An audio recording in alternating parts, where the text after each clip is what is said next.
In today's video, I continue my journey through the main questline featured in the Elder Scrolls V Skyrim. Last time, I set off for Ustengrav in order to retrieve the horn of Jurgen Windcaller. By the time I had gotten there though, the horn was gone and a note was left in its place. The note told me to go to the Sleeping Giant Inn, and upon doing so, I met Delphine. Before she could fully trust me, she had me venture off to Kynesgrove and kill a dragon. Upon doing so, and proving my dragonborn status, she spilled everything, and together we created an alliance. In order to further our knowledge on the dragons returning, Delphine had me infiltrate a Thalmor party. The only thing we really learned though was that they had nothing on the matter, except for a single name, Esbern. As it turns out, Delphine knows Esbern, and suggests looking for him in Riften's Ratway. I traveled to the Reach, made some connections, and ultimately ended up locating the Hermit. This is where the story continues.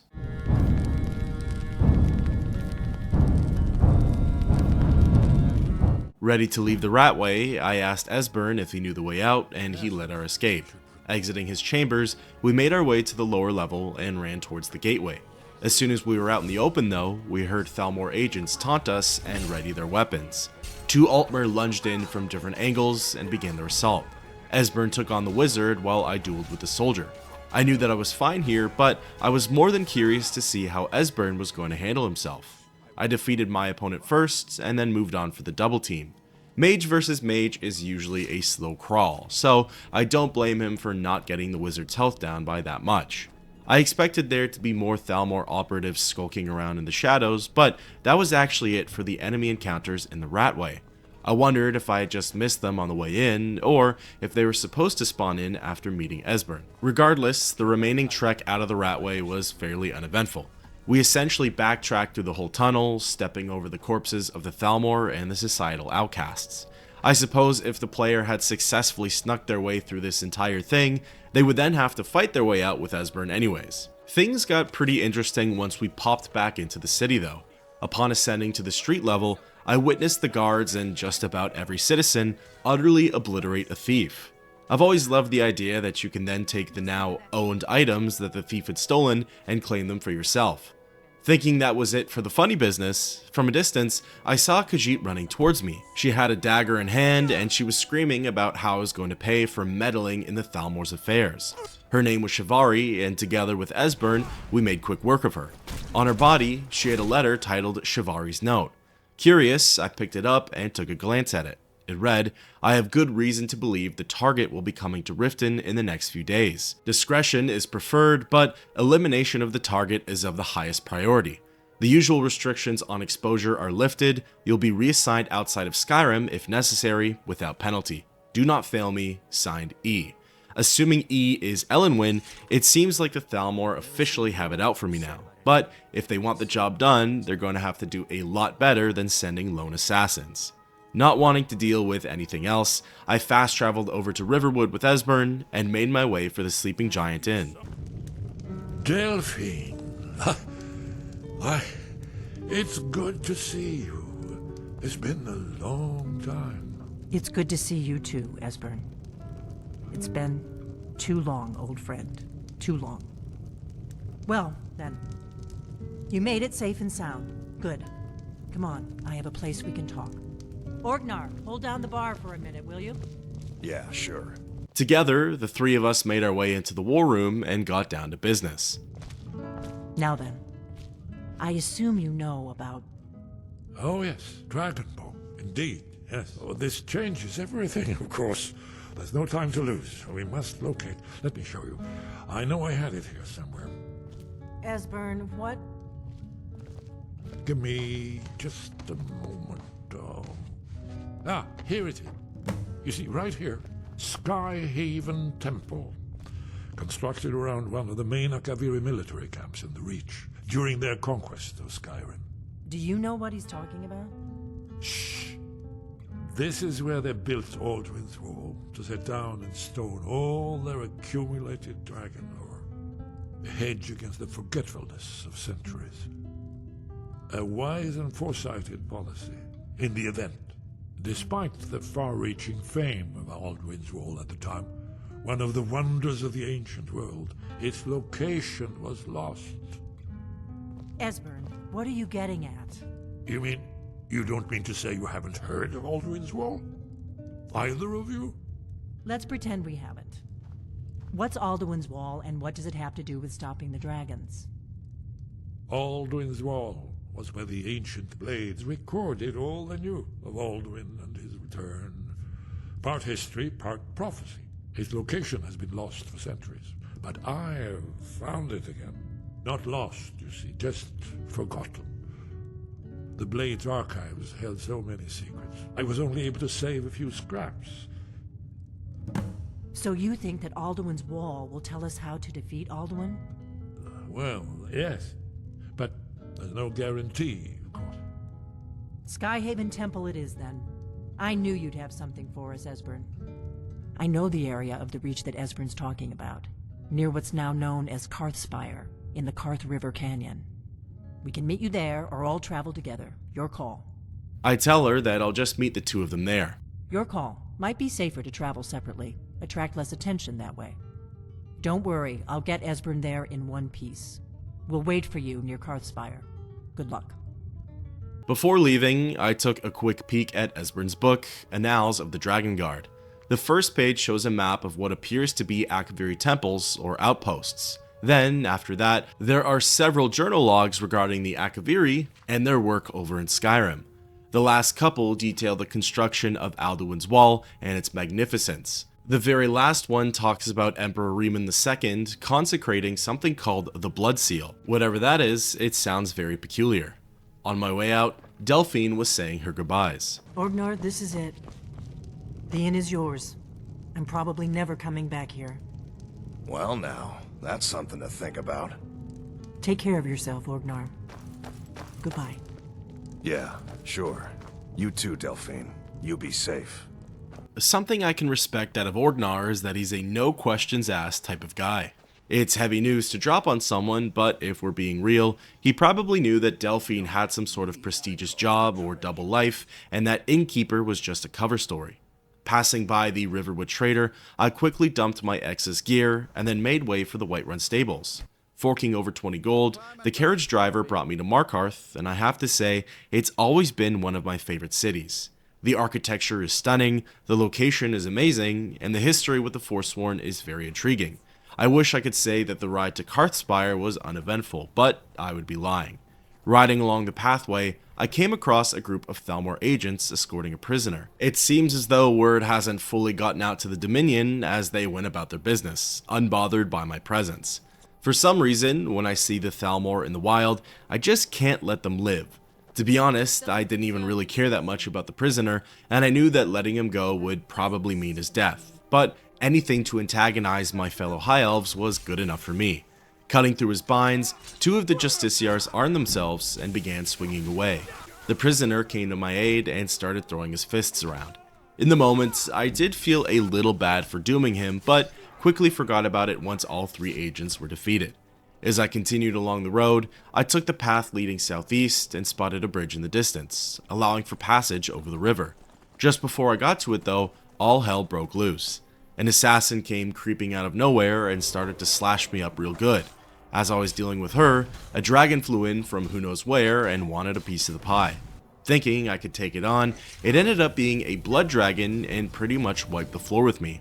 Trying again, this time with the dragon on my back, I made way for Karthspire. It ended up being a Forsworn camp and everyone and their mother was pulled into this dragon fight. Balls of fire were lighting up the sky and arrows were soaring through the air. Fortunately, the dragon took to the Forsworn, so all I had to do was pick off the tribesmen and women. Slashing my way through their forces, I could see the dragon on the other side of the camp wreaking havoc. I slowly made my way over to it, taking down any stragglers who decided to turn their attention on me. Soon though, the dragon went silent, and I knew that its fight was over. Getting ready for the onslaught of Forsworn, I had a real Avengers Assemble kind of moment, as all of a sudden, Delphine and Esbern showed up out of nowhere. They took the fight to the enemy, killing the Hagraven, which I was the most nervous about, and then picked off the remaining survivors. This is one of the greatest examples for why I've always enjoyed this game. The random encounters are always able to keep me on my toes, make the mundane more interesting, and they almost always have some effect on the in-game world. Back to the story at hand, once ready, myself, Delphine, and Esbern began our trek into the Karthspire. Here, we just had to take on 2 more members of the Forsworn, certainly a walk in the park compared to what I had just gone through. Wandering in a bit more, the 3 of us soon came across the first puzzle. Esbern commented on the Akaviri stonework and explained a bit about what he saw. He remarked at the symbols found on the pillars, calling them out as representing either the king, the warrior, or the dragonborn. Thinking that there was something elaborate going on here, I began to look for clues as to how to solve it. Maybe there was a claw or some hidden markings on the walls or rocks. As it turned out though, it was in fact a lot simpler. I just turned each pillar so that way the dragonborn marking was front and center. With that, the bridge dropped and we moved on to the next area. This was when we came across the second puzzle. There were tiles all over the floor and each one had some sort of design on it. I recognized the dragonborn symbol and figured that those were the safe tiles to step on. Following the winding path, it brought me to a chain at the other side of the room. Pulling it gave us access to the rest of the dungeon and allowed for safe passage across the rest of the tiles. Soon, I laid eyes on the entrance to Skyhaven Temple. As I helped myself to a boss chest, Esbern explained some of the lore to me. Wonderful. Remarkably well preserved, too. Here's the Blood Seal, another of the lost Akaviri arts, no doubt triggered by, well, blood. Your blood, Dragonborn. Look here. You see how the ancient blades revered Riemann Cyrodiil? This whole place appears to be a shrine to Riemann. He ended the Akaviri invasion under mysterious circumstances, you recall? Esbern's probably right. Try using your blood on the carved seal on the floor.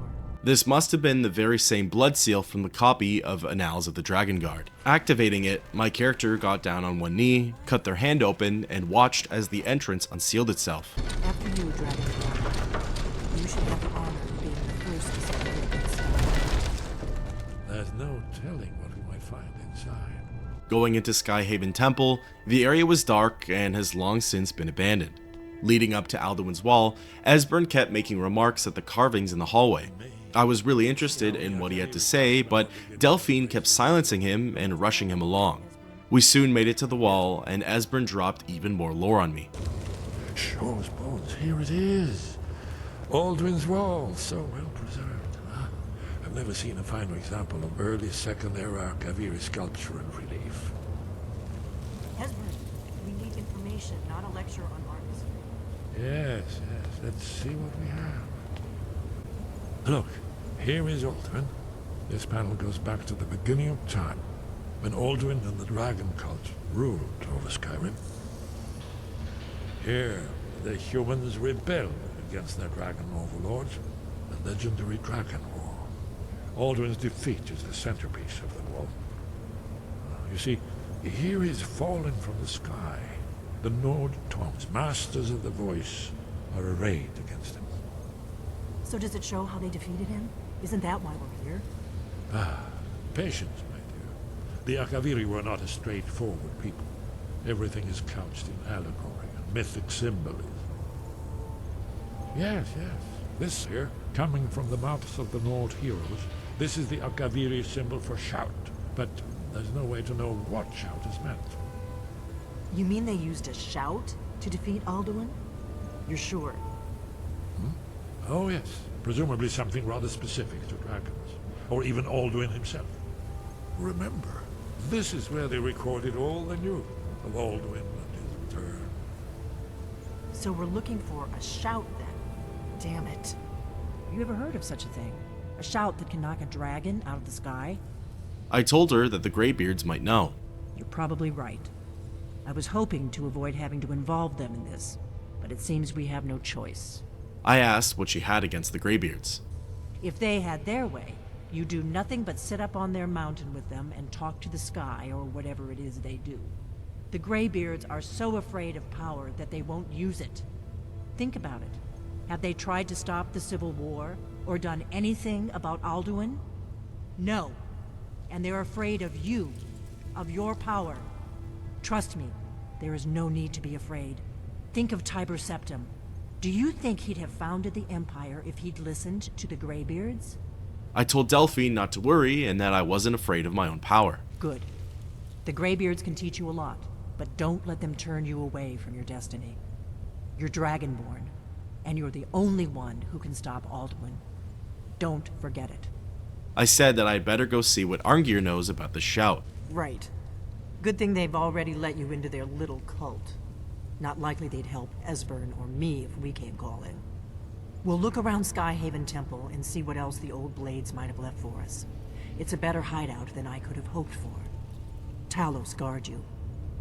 Look here. Meanwhile, Esbern kept going on about the wall. Prophecy which brought the Akaviri to Tamriel in the first place, in search of the Dragonborn. Here are the Akaviri, the blades.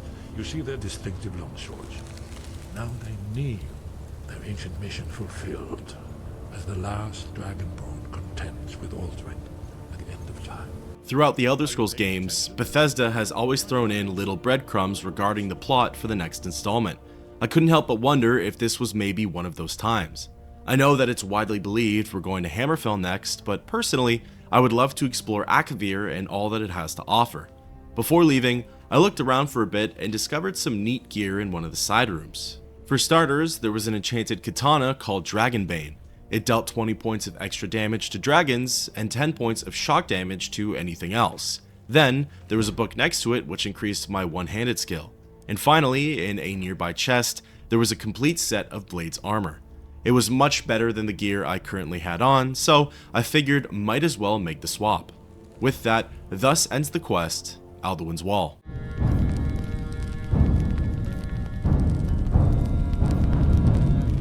Esbern was still going on about the wall, the prophecy, and a common saying amongst the Blades. When misrule takes its place at the 8 corners of the world,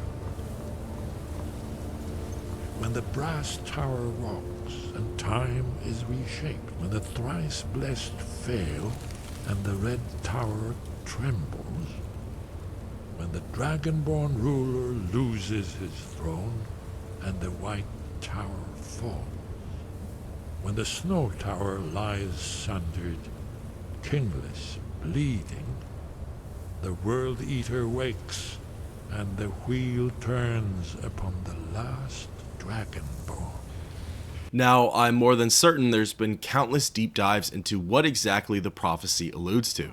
Maybe one day I'll try my hand at cracking the code and talking about the meaning behind it, but the leading theory is that each line refers to the events that have taken place thus far in the Elder Scrolls. Some lines are easier to decipher than others. For example, the World Eater and the Dragonborn refers to the current events of Skyrim. The Dragonborn ruler and the fall of the White Tower refers to the Oblivion Crisis and the end of the Septim Line. The Thrice Blessed and the Red Tower refers to Red Mountain and the Tribunal. The Brass Tower and Time is Reshaped refers to Anubidum and the Warp in the West. Misrule takes its place at the 8 corners of the world refers to Jaggertharn's impersonations of the Uriel Septim and the player's journey for finding the Staff of Chaos. There seems to be some debate regarding the line, when the Snow Tower lies sundered, kingless, bleeding. This, however, likely refers to Skyrim's current political climate, the Civil War, and High King Toryg's death. I find it really neat that Bethesda set up the plots for all of their games to be a part of one bigger picture. It often feels like each installment is in its own world, if that makes sense. Sure, we see the fallout, repercussions, and aftermath from one game's ending featured in the next, but in that timeline, the experience feels isolated, a collection of smaller tales told in the same universe. But Alduin's Wall shows us that the Oblivion Crisis, the Warp in the West, the Nerevarine, etc., it all led up to this moment, and that's something I can really appreciate. Perhaps more interesting than the past, though, is the future. What I find even more interesting about the Wall is that the prophecy ends with Alduin and the Dragonborn, almost as if there's no future beyond this game, or maybe there's going to be a whole new beginning. Just something to think about. Tangent aside and back to the matter at hand, I made a quick pit stop in Whiterun to offload my goods. Disenchanting, buying, selling, once wrapped up, I popped open the map and fast traveled over to High Hrothgar. Entering the keep, I sought out Master Arngir. Your training proceeds well, Dragonborn. I tell him that I need to learn the shout used to defeat Alduin. Where did you learn of that? Who have you been talking to? I say that it was recorded on Alduin's Wall. The Blades, of course. They specialize in meddling in matters they barely understand. Their reckless arrogance knows no bounds. They have always sought to turn the Dragonborn from the path of wisdom. Have you learned nothing from us? Would you simply be a tool in the hands of the Blades to be used for their own purposes? I tell him that the Blades just want to defeat Alduin and ask if that's what he wants too. What I want is irrelevant. This shout was used once before, was it not? And here we are again. Have you considered that Alduin was not meant to be defeated? Those who overthrew him in ancient times only postponed the day of reckoning. They did not stop it. If the world is meant to end, so be it. Let it end and be reborn. I ask if he's going to help me or not. No, not now. Not until you return to the path of wisdom.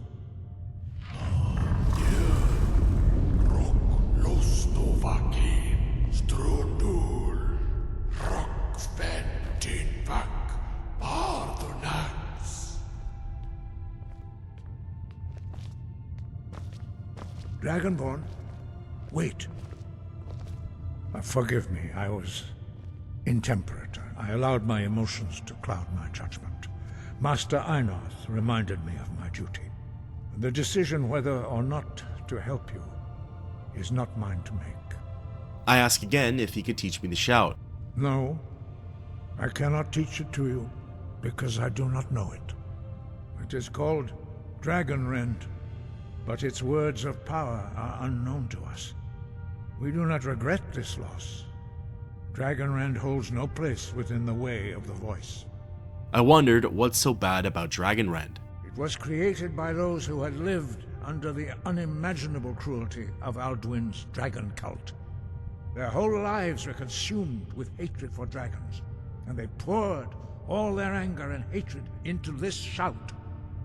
When you learn a shout, you take it into your very being.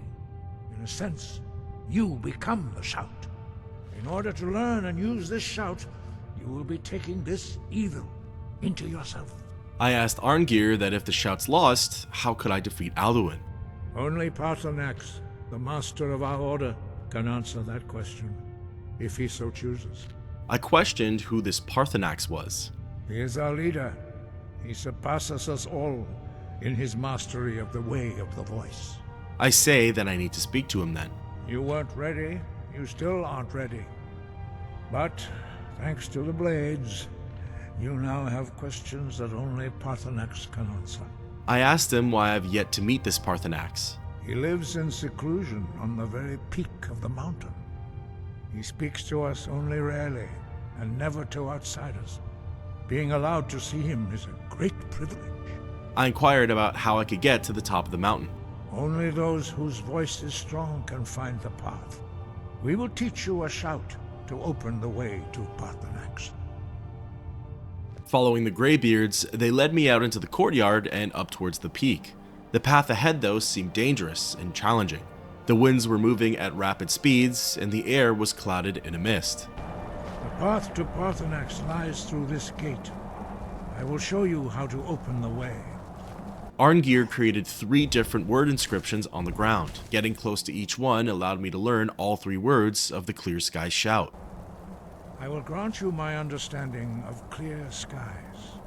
This is your final gift from us, Dragonborn. Use it well.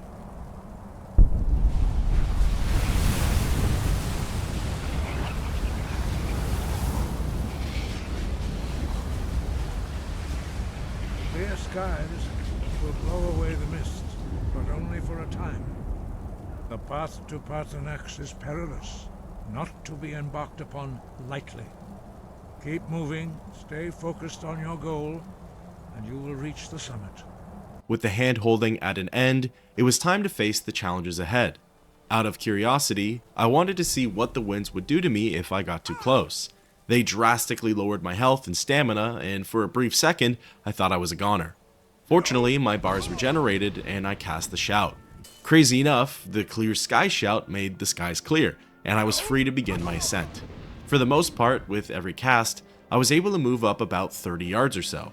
At certain points on the expedition, ice wraiths would pop up from the ground and delay my journey. Some of them were able to hit me for decent damage, and I was forced to pop a few health pots. Other than those though, I was sure to enjoy the scenery and views at each clear lookout. Finally, I got to a second gate, similar to the one I went through at the start, and arrived at the throat of the world. Here, I spotted a word wall, and as I was gazing at it from afar, a dragon came flying in.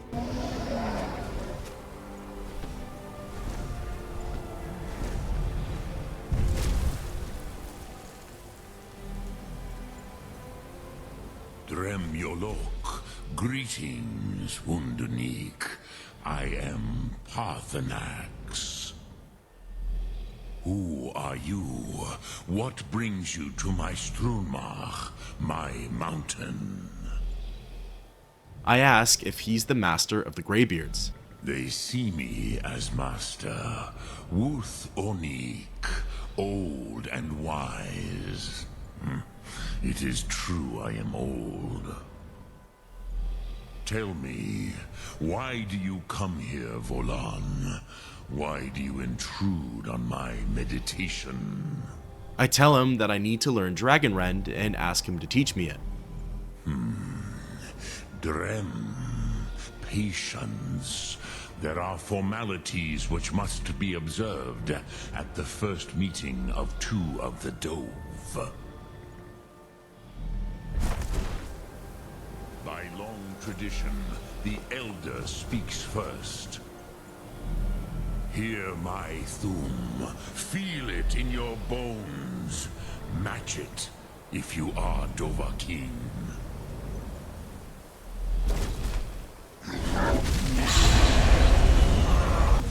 I have spoken. The Rotmulag waits. Getting in close to the word wall, I learn the first word of fire breath. A gift, Dovahkiin. You'll understand fire as the Dove do.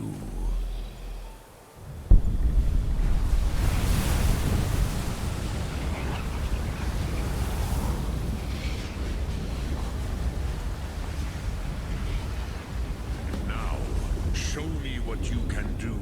Greet me, not as elf, but as Dova. Selecting fire breath, I perform the Thum on Parthenax. Yes, Sosedo Vrostmul. The dragon blood runs strong in you. It is long since I had the pleasure of speech with one of my own kind. Parthenax takes flight and makes his landing on the word wall. Getting in close, we continue our discussion.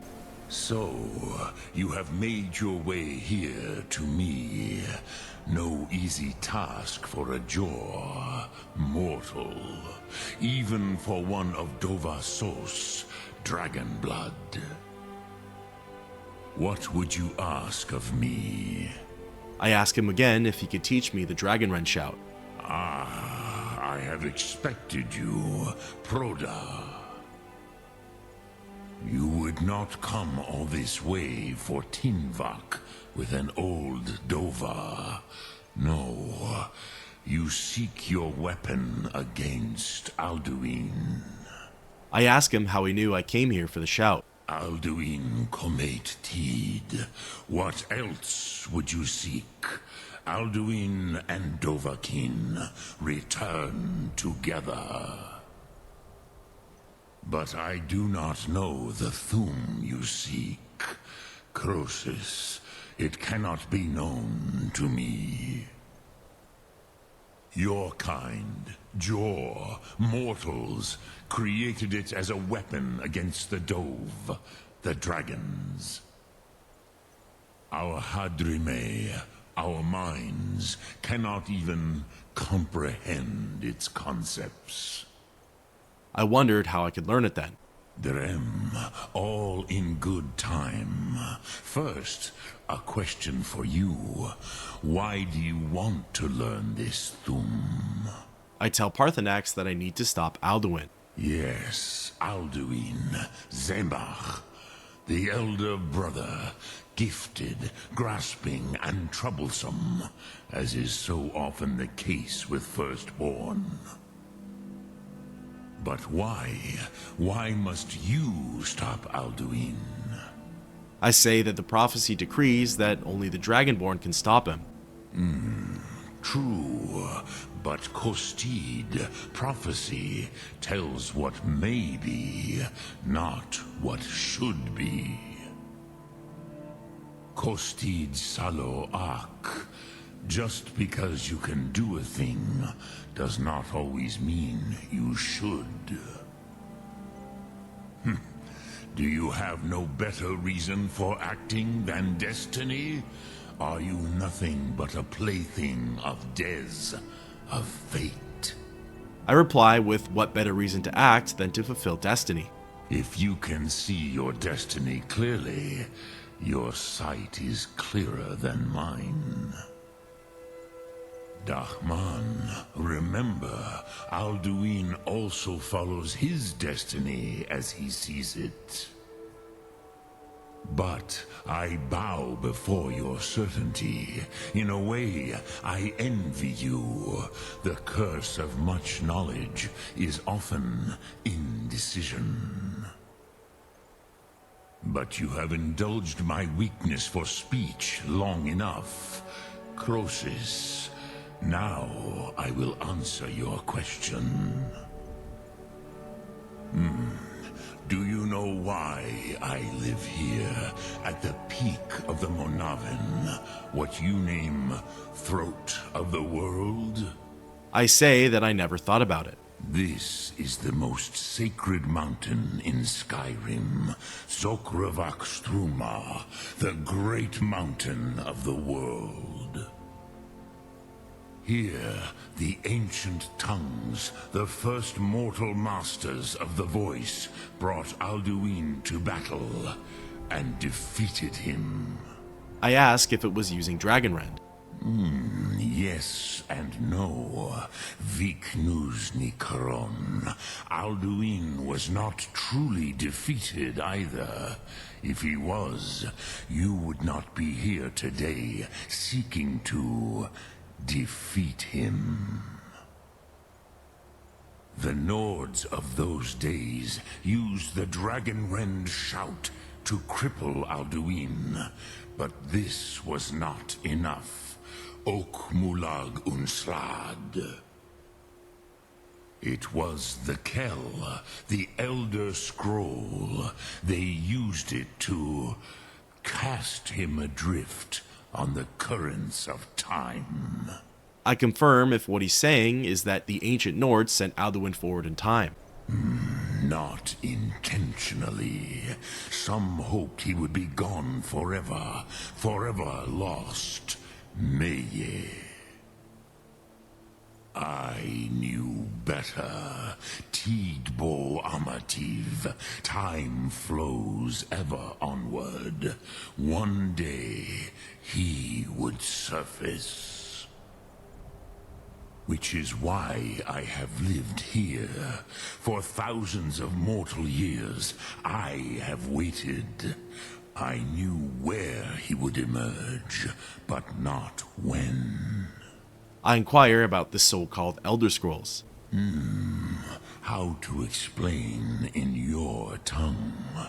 The Dove have words for such things that Jor do not. It is an artifact from outside time. It does not exist, but it has always existed. Rahwalan. They are fragments of creation. The Kele, Elder Scrolls as you name them, they have often been used for prophecy. Yes, your prophecy comes from an Elder Scroll. But this is only a small part of their power. Zofa Suyek. I ask how any of this helps me. Tid Krent. Time was shattered here because of what the ancient Nords did to Alduin. If you brought that Kell, that Elder Scroll back here to the Tid Ahran, the Time Wound, With the Elder Scroll that was used to break time, you may be able to cast yourself back to the other end of the break. You could learn Dragonrend from those who created it. I asked Parthenax if he knows where I can find one. Croesus, no.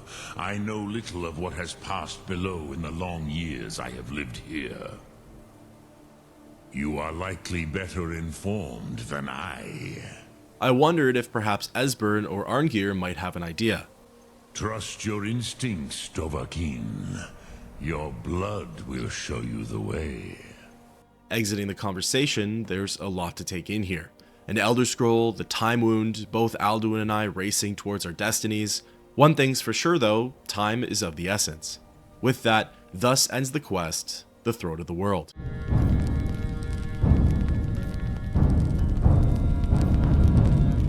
I feel as though I've enjoyed my lore sessions with Esbern more than with Arngir, so it was back to the Skyhaven Temple for me. Delphine and Esbern were standing out in the courtyard, and upon my approach, I overheard him telling her about his dream. The way he told it, the details he included, the build-up, it was actually really fascinating to listen to. I wanted it to be about a whole new subject, something to look into and dissect for a future installment, but it ended up being about the end of the world and dragons, all relative to the story at hand. In any case, once he was finished, I got to speaking with him. Ah, you're back. I hope you've made some progress on tracking down this shout we need to defeat Alduin. I tell him that I'll need to get an Elder Scroll in order to progress. Ah, indeed. There's a pretty puzzle. Not the kind of thing you will find in your local bookshop. Let me think. Perhaps the College of Winterhold, what learning there is in Skyrim, is gathered there. One of the mages there may be able to put you on the trail of this Elder Scroll. Simple enough advice, I fast traveled to the carriage driver and paid for passage to Winterhold. Arriving, I ended up going through a whole ordeal. Running off to the college, I was stopped by an elf named Feralda who wouldn't let me pass. Before getting to discuss things with her, an ice dragon appeared and began terrorizing the city. I was worried that it would kill the citizens and any quests they would have to offer me would be gone. The battle was lengthy and the dragon's attention wasn't always on me. Soon it landed at the edge of town and the NPCs killed it before I could come to their aid. It didn't seem like anyone had died, and what's more, a mysterious orc promoting this Dawnguard faction was at the scene. He slowly walked away with a crossbow on his back as I absorbed the dragon's soul. Finally, resuming my conversation with Feralda, she told me that I needed to prove my arcane abilities before I could be led into the college. As she was telling me this, the courier was very patiently waiting behind her for his turn to speak. Convincing Feralda that I was the Dragonborn, I then turned my attention to the courier who gave me a letter from a friend. It detailed how someone wanted to see me grow my talents and become the best I could possibly be, pointing out Lost Tongue Overlook as a place to look into. Perhaps a mission for another time. Through some scuffed dialogue and a few attempts at shouting, Feralda finally let me into the college, and from there, I witnessed someone by the name of Mirabelle Irvine get into some sort of argument with a member of the Thalmor named Uncano, and she was really giving it to him. Entering the college, I soon found myself in the Arcanium. It was their central library, and it was neat to think that there was so much lore and knowledge stored in here. Wanting to read everything in sight, I focused on the task at hand and spoke with Urag Groshub. I don't want to see you treating any of these books poorly. Are we clear? You are now in the Arcanium, of which I am in charge. It might as well be my own little plane of oblivion. Disrupt my Arcanium, and I will have you torn apart by angry Atronachs. Now, do you require assistance? I told him that I'm looking for an Elder Scroll. And what do you plan to do with it? Do you even know what you're asking about? Or are you just someone's errand boy? I tell him that I know what I'm going to do with it and ask if he has one of them here. You think that even if I did have one here, I would let you see it?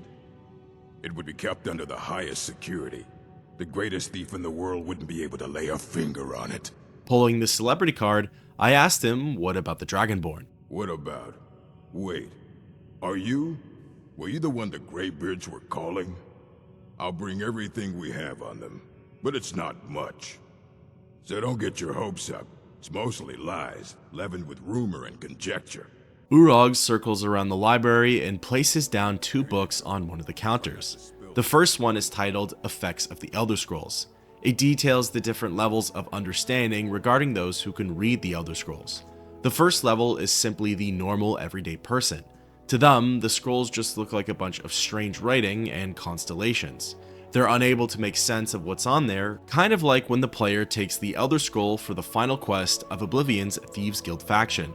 The next level describes those who can actually read the scroll, but don't have the discipline to stave off its effects. They become blind and mad, yet walk away with a fragment of hidden knowledge.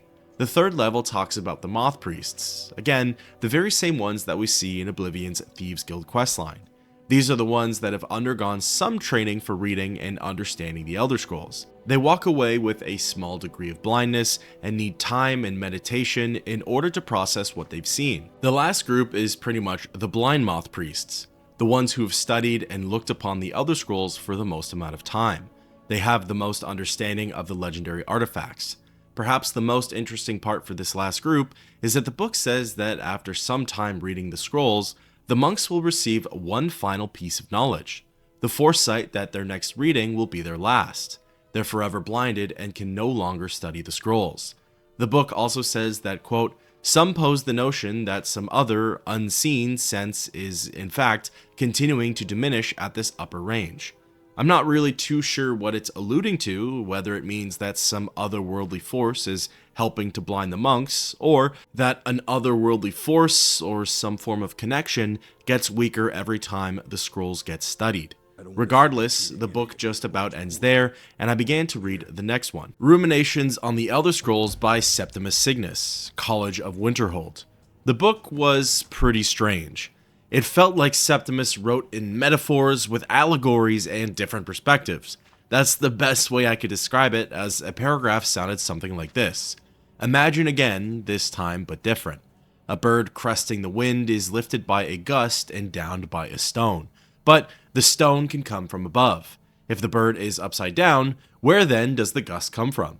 And which direction? Did the gods send either, or has the bird decreed their presence by her own mind-making? Confused, I asked Urog about it. Aye, that's the work of Septimus Cygnus. He's the world's master of the nature of Elder Scrolls, but, well, he's been gone for a long while. Too long. I asked if he was dead. Oh no, I hope not. But even I haven't seen him in years, and we were close. Became obsessed with the Dwemer. Took off north saying he had found some old artifact. Haven't seen him since. Somewhere in the ice fields, if you want to try to find him. With a possible lead, I left the college and set my sights north. The ice fields weren't too far away. There were sheets of ice on the Sea of Ghosts that made passage to the fields relatively easy. There weren't any enemies to worry about, and I even got to cross by a few Horkers on my way over there. I soon laid eyes on a hole in the ice, and it turned out to be Septimus's outpost.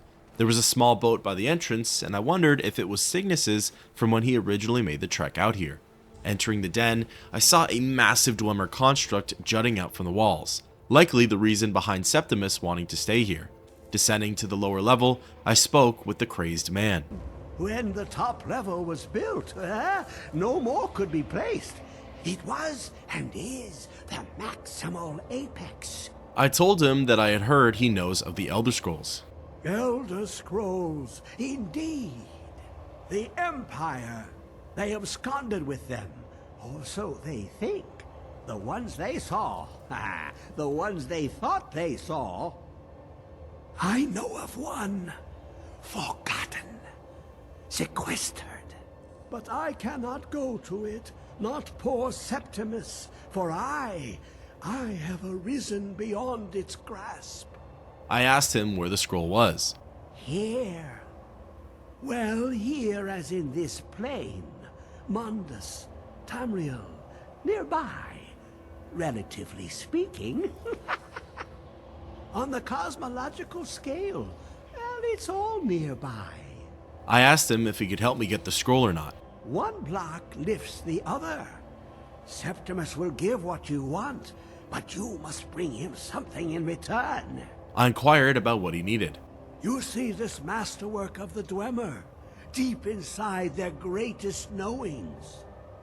Septimus is clever among men, but he is but an idiot child compared to the dullest of the Dwemer. Lucky then they left behind their own way of reading the Elder Scrolls. In the depths of Black Reach, one yet lies. Have you heard of Black Reach? Cast upon where Drimmer City slept, the yearning spire hidden learnings kept. I asked where Blackreach was. Under deep, below the dark, the hidden keep, Tower Mazark. Alftand, the point of puncture, of first entry, of the tapping. Delve to its limits, and Black Reach lies just beyond. But not all can enter there. Only Septimus knows the hidden key to loose the lock, to jump beneath the deathly rock. I asked how I could get in. 2 things I have for you. 2 shapes. One edged, one round. The round one for tuning. Dwemer music is soft and subtle, and needed to open their cleverest gates. The edged lexicon for inscribing. To us, a hunk of metal. To the Dwemer, a full library of knowings, but empty. Find Mazark and its sky dome. The machinations there will read the scroll and lay the lore upon the cube. Trust Septimus. He knows you can know. Exiting the conversation, Septimus hands me a blank lexicon and an attunement sphere. I'm still foggy on the details for how to use them, but I'm sure when the opportunity presents itself, I'll have an idea. Leaving his outpost and popping open the map, the Dwemer ruins of Alftand weren't too far from Winterhold. Although it appeared close, the dangers on the way there were many. I encountered snowy saber cats for the first time, and they absolutely slaughtered me. Riding past them and some wolves, I was able to find some safe ground and reassess my plan of attack. Looking ahead, I was able to see most of the threats on the pathway there. Pulling them in with my bow, I would then arm myself with the Orcish greatsword, and together with my horse, cut down any creature that lasted through the assault of arrows. Finally, I arrived just outside of Alftand and began looking around. The Dwemer ruins seemed intact, but there was a small outpost just outside that's seen better days. The huts were destroyed, the tents were torn down, and there were even some blackened bodies strewn about. In one of the huts was an expedition manifest. It detailed how a small crew had set up camp here and worked to gain entrance into Alftand in hopes to plunder the ruins. The ice walls were apparently hard to get through, and more manpower was needed. One of the members spotted a crack in the glacier, which could have been used to get in. It ends off by detailing that a storm was coming through and better shelter was likely needed. Just below the camp was a series of bridges and walkways that led into the aforementioned fissure. The first stretch of the dungeon was mostly comprised of ice caves. There were tools, containers, carts, lanterns, and above all else, lots and lots of blood. There were blood splatters all over the floors and walls of the glacier. Not too far into the cave, I heard what sounded like a Khajiit talking to someone. Where is it? I know you were trying to keep it for yourself, Cesar. You always try to keep it for yourself. No, there's got to be more scoop. Shut up, shut up. Don't like me, Cesar. Get it? Always try to. Their conversation quickly ended, but there was no sign of them anywhere. Soon, I wandered into the Dwemer ruins themselves, and was here I battled against my first dwarven spider. Kind of like a real spider, it moved quickly and lunged in for its attacks. One at a time, they were no problem. 2 or more though, and things would get a little hairy. Speaking of hairy, after traversing the edge of the Dwemer ruins, I crossed back into the ice caves and came face to face with the NPCs from before. It was 2 Khajiit. Well, sort of, and after some discussion with his brother, Jadar came in for the attack. For an unarmored, starved cat wielding a woodcutter's axe, he actually fought really well. He didn't really deal loads of damage to me or anything like that, but he had a lot of health. Once he was defeated, I stumbled upon his brother, Jazar, who seemed to be the supplier for all of the blood that I've been seeing. Beside his corpse was his journal. It detailed how he signed both him and Jadar up for this expedition in order to help his brother kick his skooma addiction. Unfortunately though, it only got worse due to the raging storm that we last read about in the expedition manifest. The end of the journal talks about how a member of the Fellowship has gone missing, and Jazar is worried his brother will be blamed for it. It's neat how we get to see this little tragedy unfold. What's more is that there are still a lot of people unaccounted for. There were over half a dozen workers listed in the manifest, and at most, I've seen the bodies of about 3 of them. Moving along, I soon came across my first Dwarven Sphere. Certainly a lot more challenging than the spiders. They hit harder and they had way more health. All of the close calls going forward were definitely my fault, as I didn't do as much as I should have to prepare myself for these encounters. The next few rooms of Alfton contained a lot of Dwemer contraptions, automatons, and unique loot. I was keeping my eyes peeled for Dwarven weapons, as I wanted to bring a few of them out of here with me. In terms of aesthetics, it's neat to compare the Dwemer ruins from Skyrim to those we see in Morrowind. There are a lot of similarities, but there are also a lot of differences too, and in my mind, that could be chalked up to the different regions they were built in, materials used, and perhaps just different styles of craftsmanship. The next zone I went into was titled Alfton and Homunculary. There were more automatons to beat, and it really felt like the fighting was only getting trickier. The enemies felt more bunched, and I was running low on supplies in general. Again, my fault there. I soon found myself in a big open area, and this was more or less where the power shift changed. Below me, I heard the sounds of fighting and clashing. Working my way down the ramp and looking over the edge, I spotted a dwarven spider taking on a pale, hairless humanoid creature. These were the legendary Falmer, or Snow Elves, the once mighty dominant branch of Myr who were tricked by the Dwemer and mutated into these animalistic primal beings. Leaping down to their level, I noticed the corpse of someone named Yag Gargortwog. I recognized her as one of the members from the expedition manifest. It would seem as though those who disappeared were actually taken by the Falmer. Speaking of which, the Falmer gave me a lot of problems. One-on-one, they were easy enough to pick off, but as soon as 2 or 3 of them were grouped up, I had to re-strategize and play more of a defensive role. Admittedly, they killed me more than a few times. As soon as a spellcaster was brought into the mix, my health would drop to critically low amounts. The melee fighters and archers weren't too tricky to take on though, and I counted myself lucky when they were the only ones in the area. In any case, it seemed long gone were the days of one-hit KOs with poorly enchanted warhammers.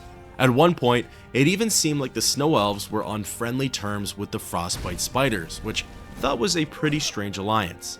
Just past that section though were the doors leading into the next zone, the Cathedral. The Cathedral had 4 Falmer which needed to be defeated.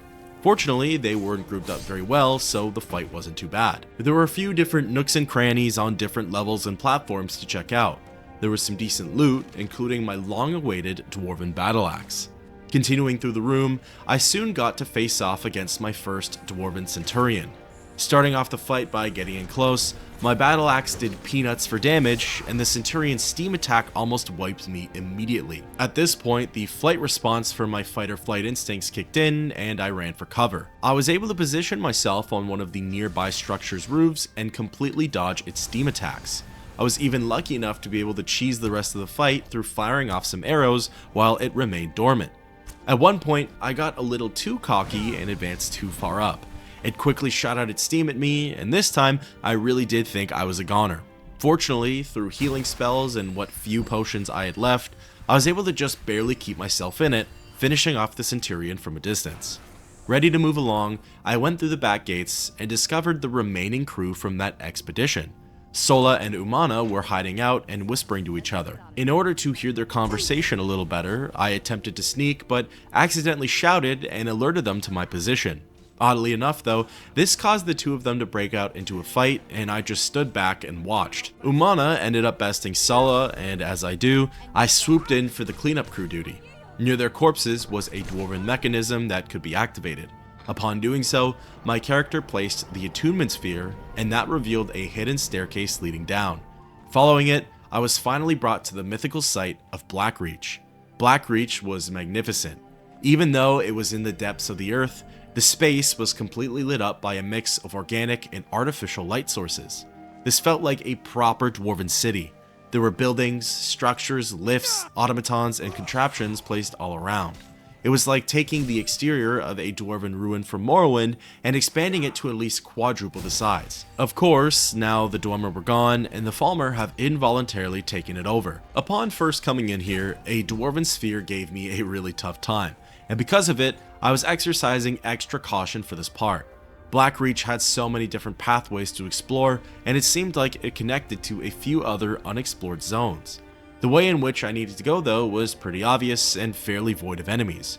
Before leaving, there was one thing I wanted to do. I had never actually summoned the Blackreach dragon before. I didn't intend on surviving the encounter, but figured I could at least lay eyes on it once before moving on.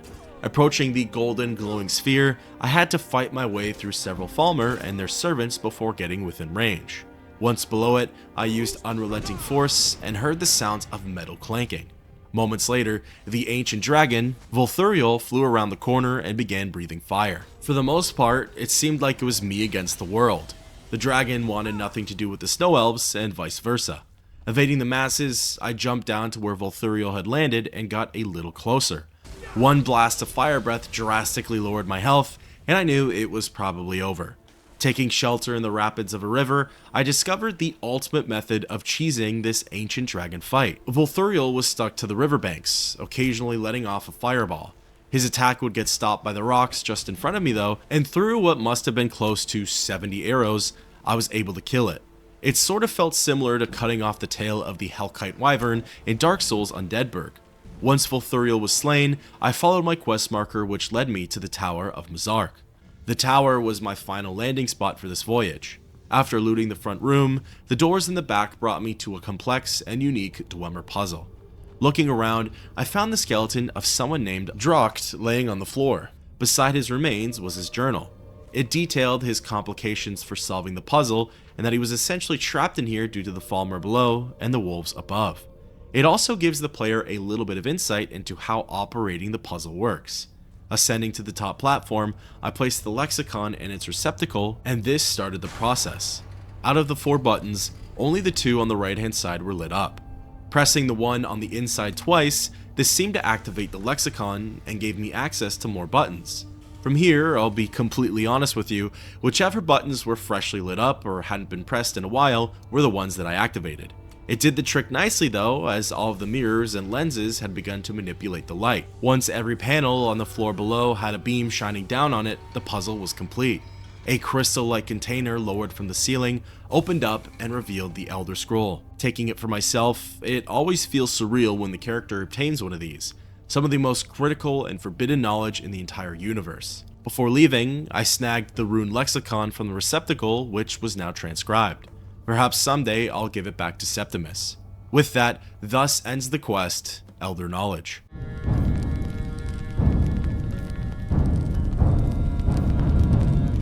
Legendary artifact of the universe in my inventory, I used the lift just outside the room to bring me back out to Skyrim. Wasting no time, I popped open the map and fast traveled over to the throat of the world.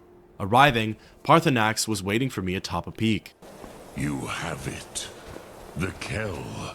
The Elder Scroll. Tidkrech Kalos. Time shudders at its touch. There is no question. You are doom-driven. Kogan Akatosh.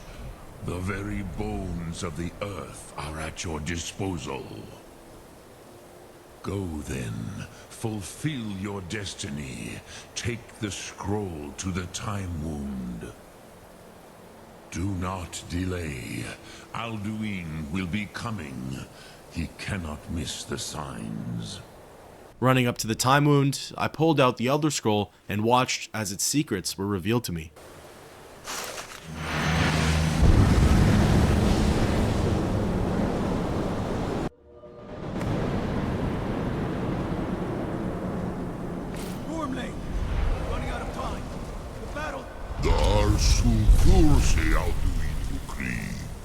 Today, Alduin's lordship will be restored. But I honor your courage. Krifwolf Akrin. Die now in vain. For Skyrim!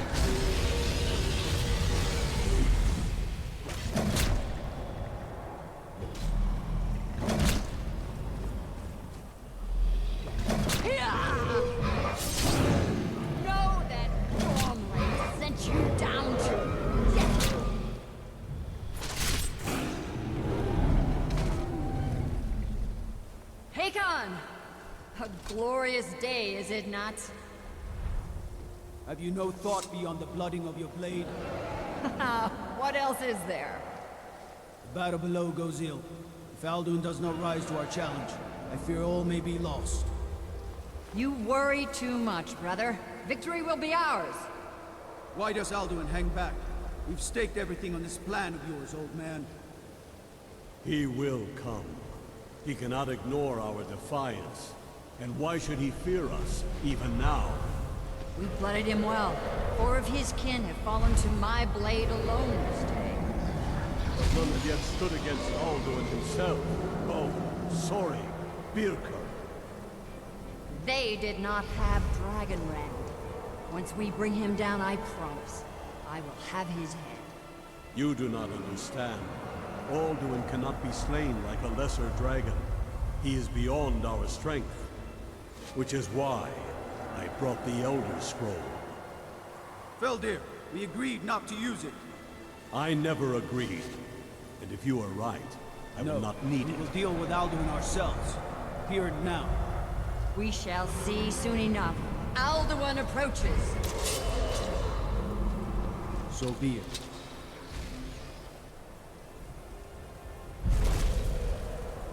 Me, Tarudis, Ani, Him Hind Paliv, Zuu Hindan. Let those that watch from Sovngarde envy us this day.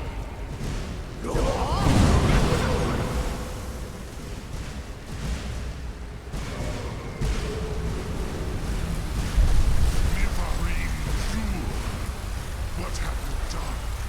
What twisted words have you created? Tarudis Hardnox, my teeth to his neck. But first, dear Kumar, die in terror, knowing your final fate. To feed my power when I come for you in Sovngarde. If I die today, it will not be in terror. You feel the first time, worm. I see it in your eyes. Skyrim will be free!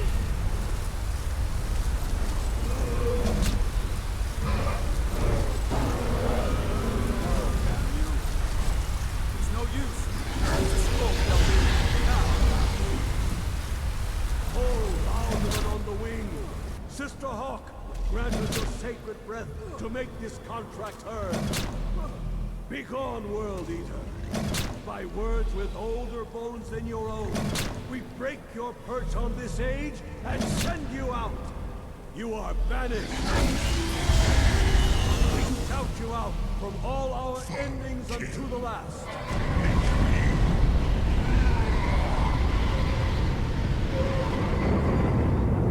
You are banished.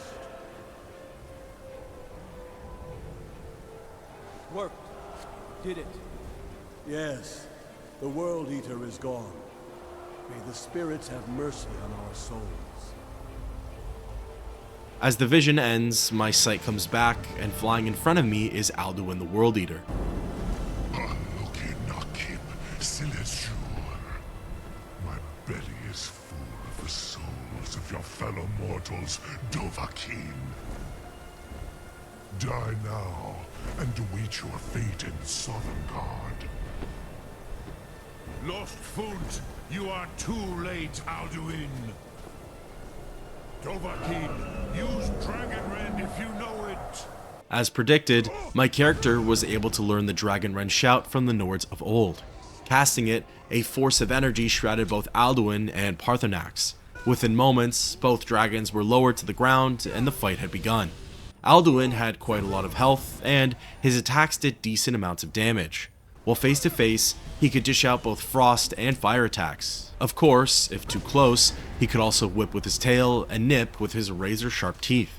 I almost preferred him to be in the air so that way I could reset the encounter and go in for another beating. At one point, he even used his Meteor Storm Shout, and it felt like the whole world was getting brought down on us. This was my first time getting to use Dragonbane against an actual dragon, and it worked wonders.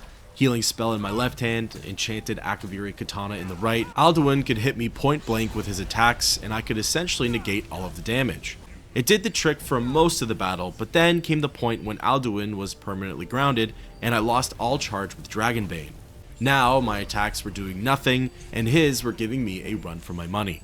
Taking the time to flee behind some rocks, regen my bars, and recharge what little I could of my weapon, I then went in for the final assault. Parthenax kept telling me to finish him, and I was trying my hardest. Finally, with a couple of slashes, Alduin stopped the fight and went on with his monologue.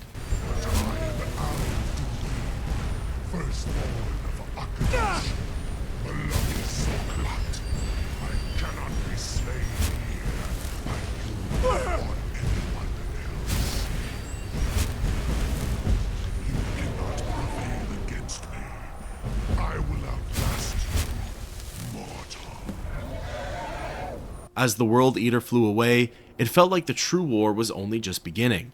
He mentioned that he couldn't be slain here, not by any mortal. So, where could he truly be defeated then if not the mortal plane?